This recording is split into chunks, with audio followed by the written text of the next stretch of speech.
2, 1. I need to see claps and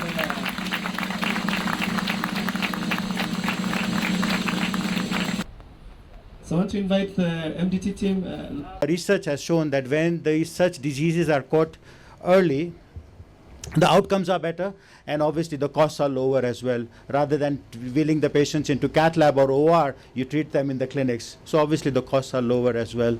But it is extremely important for us because we are not only concerned about treating the patients but also training the doctors and the nurses for tomorrow. This clinic is going to give us a lot of data in terms of the patterns of lipid disorders that we have in the country. And when it comes to lipid management of lipid disorders, we've tended to perform very poorly, not just as a country, but globally. For example, we were just looking at the data from the INTERSPIRE trial, and we noticed only 16% of patients across the globe actually reach target of LDL for patients who are on secondary prevention for cardiovascular diseases. And there are many factors to this. Physicians don't want to prescribe the right medicines. For whatever reason, patients drop taking medicines along the way.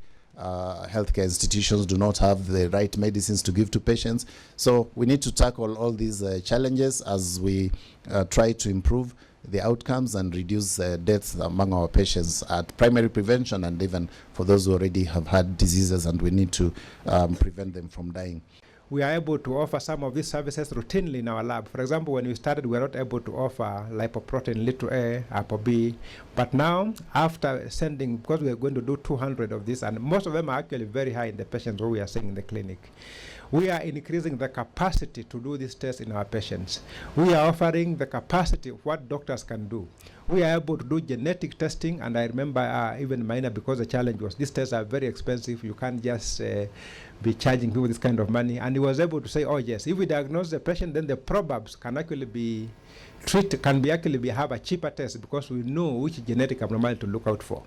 So we have actually improved capacity in our lab by enabling us to know once you find this genetic abnormality, then it is actually easier to even examine the probab because you know now it's actually a more limited test. So these are some of the learnings that we have had from just running this clinic for the last few months.